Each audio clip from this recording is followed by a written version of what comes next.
ချမ်းရဲချမ်းဖြော့တိုက်တဲ့ဟာလေးလေအရန်တောက်ကောင်းတာပဲဒါလေးလေဆိုင်ဖွင့်ထားတဲ့လူတွေအတွက်ဖြော်ပြပေးပါလားချမ်း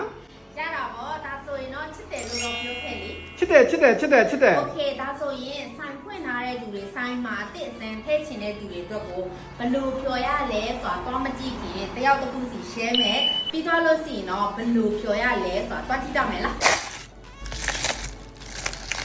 ပြီးသွားလို့ရှိရင်ဒါလေးကကြတော့ပူစီနဲ့အရတာမင်းပေါ့နော်ဒီဒါလေးကိုချန်တို့45မီလီထည့်လိုက်မယ်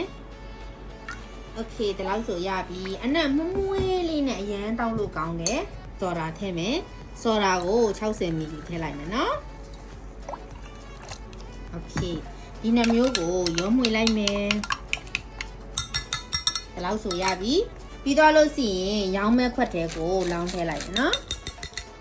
အယောင်လေးကချစ်စရာလေးပြီးသွားရင်တော့ဒီအပေါ်မှာကိုကိုနတ်ထည့်မယ်ပေါ့နော်ဒါလေးကိုချန်ကဒီလိုတစ်စိမ့်လေးတုံးနေသူကအချိုသက်ပါပြီးသားပေါ့နော်ကိုကိုနတ်ကိုချန်တို့85မီလီထည့်လိုက်မယ်နော်โอเคဒီလောက်ဆိုရပြီအပေါ်ကနေဖြည်းဖြည်းချင်းထည့်လိုက်မယ်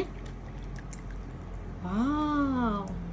အနက်အရန်မှုေးပြီးတော့မှအရန်တောက်လို့ကောင်းတဲ့အရန်အယောင်လှတဲ့ပုံစံလေးရပြီဒါလေးကိုအဖုံးဖုံးပြီးတော့မှဆိုင်မှာတင်ရောင်းလို့ရပြီပေါ့နော်ဒါဆိုရင်မင်းကိုကိုနက်ဖြော်နီးလေးရပြီဒီနှမျိုးကိုအရသာဆက်ထားပြီးတော့မှတောက်ဆန်းကြီးအရသာအရန်ကောင်းတယ်တကယ်လို့ချင်တဲ့ဆိုင်ဖွင့်ဖို့အထိတင်ယူချင်တဲ့သူတွေကတော့အပြင်တွေ့6လပိုင်းမှာနောက်ဆုံးတစ်နေရာပဲရတော့မယ်အပြင်တွေ့ VIP တဦးထဲတီးတန်နောက်ဆုံးတစ်ယောက်ပဲလက်ခံပြီးတော့မယ်ဒီလထဲမှာတခြားတင်နန်းတွေလည်းပြည့်နေတဲ့အခါကျတော့ချင်တဲ့မော်လမြိုင်မှာအပြင်တွေ့တဦးထဲတီးတန်လို့ချင်တဲ့သူတွေကတော့ Messenger မှာအထူးကြီးသွားယူလိုက်လို့ရတယ်ဆိုင်ဖွင့်နိုင်တဲ့အထိအသေးစိတ်တင်ပေးမယ်တင်နန်းထဲမှာစာအုပ်တွေရော online class တွေရောဖြော်နီး25မျိုးတစ်ဆိုင်စာကုန်ကျန်းတွေကစပြင်ဆင်ပေးတယ်အဲ့တော့အထူးကြီး6လပိုင်းထဲမှာတင်ချင်တယ်ဆိုရင်တော့ Messenger မှာတွားအပ်လိုက်ပါအားလုံးကိုကျေးဇူးတင်ပါတယ် bye bye